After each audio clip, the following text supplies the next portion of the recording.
नमस्कार. श्री स्वामी समर्थ. रविवार 19 एप्रिल 2026 रोजी आहे अक्षय तृतीया. अक्षय तृतीया या सणाचे महत्त्व काय आहे? अक्षय तृतीया हा सण कसा साजरा करावा? अक्षय तृतीयाला कोणती कामे करणे आवश्यक आहे, त्याचबरोबर कोणती कामे करणे टाळायची आहेत? अक्षय तृतीया दिवशी तुम्ही जर ही 3 कामे करत नसाल तर तुम्ही मोठी चूक करत आहात.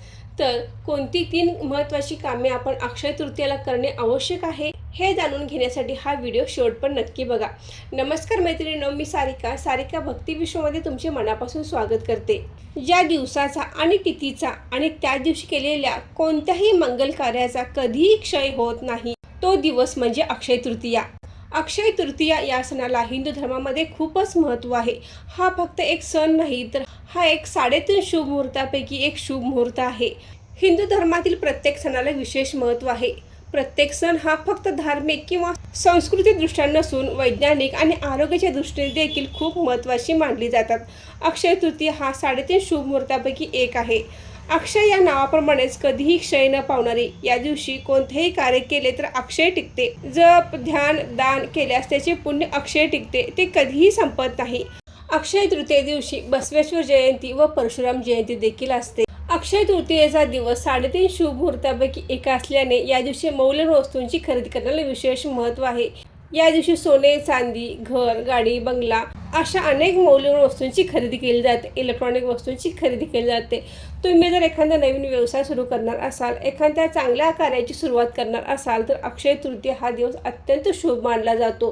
तुम्ही नवीन व्यवसायाची सुरुवात करणार असाल किंवा नवीन कार्याची सुरुवात करणार असाल तर मुहूर्त बघण्याची आवश्यकता नाही. हा दिवस सर्व कामांसाठी अत्यंत शुभ मानला जातो.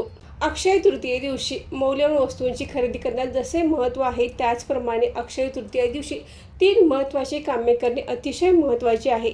जर तुमच्याकडून ही 3 कामे अक्षय तृतीये दिवशी होत नसतील तर तुम्ही खूप मोठी चूक करताय. तर आवर्जून प्रत्येकाने अक्षय तृतीया दिवशी ही 3 कामे अवश्य करावीत. अक्षय तृतीया दिवशी सर्वात महत्त्वाचे कार्य आपण करू शकतो ते म्हणजे माता लक्ष्मी आणि भगवान विष्णूंची पूजा करणे आवश्यक आहे.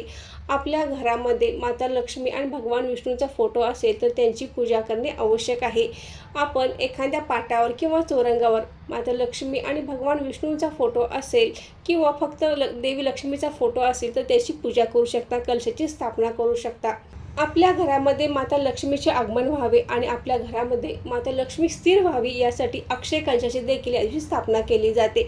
अक्षय कलश कसा भरावा आणि त्याची स्थापना कशी करावी याचा व्हिडिओ लवकरच येईल.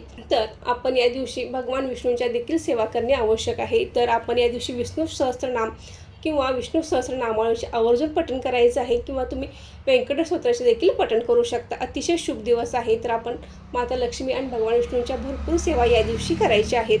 अक्षय तृतीये दिवशी केले दान, हवन, तर्पण, पूजा, जप इत्यादी पुण्यकर्म अक्षय टिकते. म्हणून अक्षय तृतीया ही पुण्यतिथी देखील आहे. आपल्या पितरांचे ऋण फेडण्याचा हा दिवस. अक्षय तृतीयेला आपल्या पितरांचे स्मरण करून त्यांच्या फोटोंचे पूजन करणे आवश्यक आहे. आपल्या पितरांच्या स्मरणार्थ मातीचे भांडे दान नक्कीच करावे, त्यामुळे आपले पितर संतुष्ट होतात. या तिथीस केलेले दान, हवन, पितरांना उद्देशून केलेले कर्म हे सर्व अक्षय आहे, म्हणजेच कधीही न संपणारे आहे. त्यामुळे अक्षय तृतीयेला आपण आपल्या पितरांचे स्मरण करायचे आहे, त्यांची पूजा करायची आहे आणि त्यांच्या स्मरणार्थ तर्पण विधी करायचा आहे आणि एखादे मातीचे भांडे देखील दान करायचे आहे, असे भगवान श्रीकृष्णाने मदन रत्न या ग्रंथात सांगितले आहे. अक्षय तृतीये दिवशी पितरांच्या स्मरणार्थ तर्पण विधी करण्याला जसे महत्त्व आहे, त्याचबरोबर अक्षय तृतीये दिवशी दान धर्माला देखील महत्त्व आहे. तर अक्षय तृतीयेच्या 3.5 शुभ मुहूर्तावर आपण पाण्याने भरलेला घडा, उन्हासाठी छत्री किंवा जोडे देखील आपण दान करू शकता. एखाद्या गरजवंतास तुम्ही या वस्तू दान करू शकता. त्याच मंदिरातल्या पुजाऱ्यांना दक्षिणा किंवा आंबे देखील तुम्ही दान करू शकता. या दिवशी झाडे लावावीत. आपल्या अंगणामध्ये, मंदिरामध्ये किंवा एखाद्या मोकळ्या ठिकाणी आपण झाडे लावायची आहेत. फक्त झाडे लावून चालणार नाही, तर त्यांचे संगोपन करणे देखील महत्त्वाचे आहे. तर अक्षय तृतीयेला आपण ही सर्व महत्त्वाची कामे करायची आहेत. आता कोणती कामे आपण अक्षय तृतीयेची टाळायची आहेत? तर सर्वात महत्त्वाची म्हणजे केस कापणे, दाढी करणे, कोर्ट कचेरी करणे म्हणजे केस टाकणे अशी कामे या दिवशी आपण करायची नाहीत. कारण नसताना दवाखान्यात जाऊ नये. ज्या गोष्टी वाईट आहेत त्या आपल्या मागे लागू नये असे वाटते तर त्या गोष्टी या दिवशी करू नयेत. तर सगळ्या चांगल्याच गोष्टी या दिवशी आपण करायच्या आहेत. मनस्ताप वाढवणाऱ्या गोष्टी आपण या दिवशी टाळायच्या आहेत. त्याचवर आपण या दिवशी कर्ज काढणे सुद्धा टाळायचे आहे. अक्षय तृतीया या सणाची औचित्य साधून आपण माता लक्ष्मी भगवान विष्णूंची सेवा करायची आहे. त्याचबरोबर पितरांचे स्मरण करून त्यांच्या स्मरणार्थ आपण दानधर्म देखील करायचा आहे. तर मैत्रिणींनो, आजचा व्हिडिओ इथेच थांबवते. आजची माहिती कशी वाटली कमेंट करून नक्की सांगा. व्हिडिओ आवडल्यास व्हिडिओ लाईक करा, शेअर करा आणि सारिका भक्ती विश्व या यूट्यूब चॅनल सबस्क्राईब करा. धन्यवाद.